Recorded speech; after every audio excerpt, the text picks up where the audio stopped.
Hi friends, என்னுடைய channel முதல் தடவையாக பார்க்குறவங்க சப்ஸ்கிரைப் பண்ணி சப்போர்ட் பண்ணுங்கள். நான் இன்றைக்கி செய்ய போகிறது வந்து பனானா கேக்கு. வாழைப்பழம் வச்சு கேக் செய்கிறேன். அதுக்கு 2 முட்டை எடுத்துக்கிறேன். அதை நல்லா பீட் பண்ணிக்கலாம்.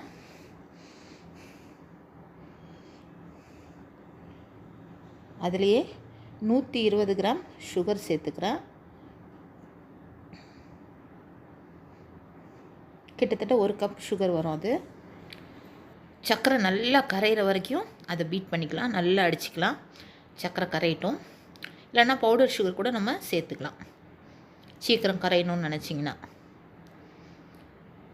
இப்போ இதில் 200 ml மில்க்கு, 1 டம்ளர் பால், அதையும் நம்ம சேர்த்துக்கலாம்.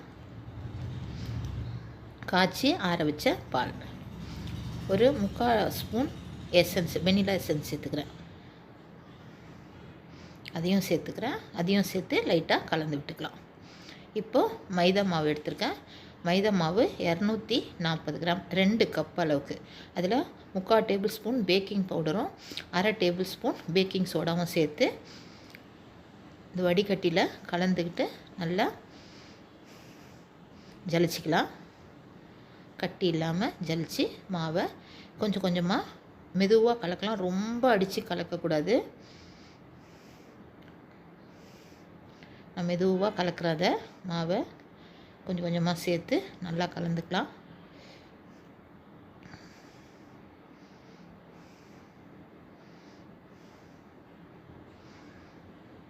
நல்லா கலந்தாச்சு. இப்போ நம்ம இதில் வந்து எண்ணெய் வந்து சேர்க்கணும். நம்ம இப்போ விஸ்கர் எடுத்துடலாம். நம்ம ஒரு கரண்டியில் எண்ணெய் வந்து 100 ml ரீஃபைண்ட் ஆயில், எந்த வாசனையும் இல்லாத எண்ணெய் தான் நம்ம சேர்க்கணும் இதில்.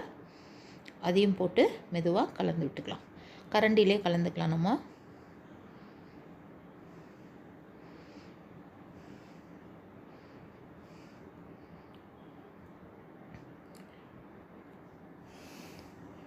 இப்போ நான் வந்து இதை டபுள் குக் தான் பண்ண போகிறேன். டைரெக்டாக ஸ்டவ்வில் வைக்கல. நான் வந்து இந்த பேனில் தான் செய்ய போகிறேன். இந்த பேனை சூடு பண்ணிக்கிறேன். ரொம்ப சூடாயிடுச்சு. பட்டர் போட்டோன்னே டக்குன்னு கலர் மாறிடுச்சு. அதில் பட்டர் கொஞ்சம் இது பண்ணிக்கலாம். கோட் பண்ணிவிட்டு சுகர் ஒரு டேபிள் ஸ்பூன் இல்லை ஒரு 1.5 டேபிள் ஸ்பூன் சுகரை ஃபுல்லாக ஸ்ப்ரிங்கிள் பண்ணிக்கலாம். அதில் இப்போ நான் வெட்டி வச்சுருக்க வாழைப்பழத்தை நான் இதில் அடுக்கிக்கிறேன் ஃபுல்லாக.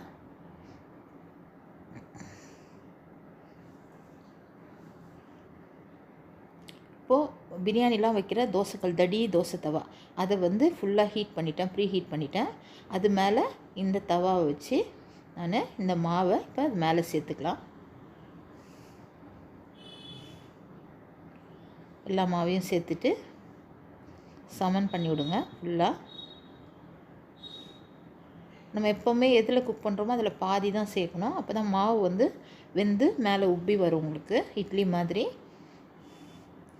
பாருங்கள், ஹீட் ஆக ஆரம்பிச்சிருச்சு. இப்போ மூடி போட்டு வச்சிடுறேன். 20 நிமிஷம் லோ ஃப்ளேமில் குக் பண்ணலாம். இப்போ நான் அந்த கல்லுலேருந்து அதை எடுத்துடுறேன். எடுத்துட்டு ஒரு தட்டு வச்சு இதை ஃப்ளிப் பண்ணிக்கலாம், மாற்றிக்கலாம். அது கேமராவில் கவர் ஆகலை, அது எடுக்க முடியல என்னால். இப்போ திருப்பி அந்த பாத்திரத்தை நான் கழுவி தொடச்சிட்டு திருப்பி அதில் பட்டர் அப்ளை பண்ணிவிட்டு இப்போ திருப்பின கேக்கை அதில் போட்டு விடலாம். இப்போ வந்து பார்த்திங்கன்னா அது வந்து ஒரு 90% குக் ஆகிட்ருக்கும். அது இன்னும் கொஞ்சம் நேரம் குக் ஆனால் போதும். கீழ்ப்பக்கம் அதை நல்லா அந்த பாத்திரத்தில் உள்ளே அடங்குற மாதிரி வச்சு விடுங்க. நான் லைட்டாக பட்டர் கொஞ்சம் ஓரமாகவும் மேலவும் சேர்த்துக்கிறேன். இந்த ஒரு கார்னர் மட்டும் கொஞ்சம் கலர் மாறி இருக்குது. இதை வந்து லோ ஃப்ளேமில் 5 நிமிஷம் குக் பண்ணால் நம்ம போதும். பாருங்கள், நல்லா குக் ஆகிடுச்சு. நான் இந்த டூத் பிக் வச்சு பார்க்குறேன், ஒட்டலை. எடுத்துக்கலாம். இது ஆக்சுவலாக ஒரு 1/2 hour ஆற விட்டு தான் நம்ம கட் பண்ணணும். என் தம்பி பசங்க உடனே கட் பண்ணுங்கன்னு ஒரே அர்ஜென்ட் பண்ணாங்க, டேஸ்ட் பார்க்கணுன்னு. அதனால் உடனே வெட்டினேன். அது பார்த்திங்கன்னா கீழேருந்து பிச்சு வரல. அந்த துண்டு வந்து கீழே அப்படியே கொஞ்சம் நின்றுடுச்சு. சுட சுட சாப்பிட்டாங்க கேக்கை சூடாக சாப்பிட்டவங்க எங்கள் வீட்டில் தான் இருப்பாங்க.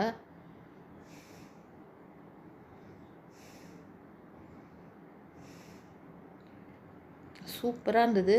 இனிப்பெல்லாம் சட்டிலாக டேஸ்ட்டு சூப்பராக இருந்தது. இந்த மெத்தடில் நீங்களும் செஞ்சு பாருங்கள். ரொம்ப ரொம்ப நல்லா இருந்தது.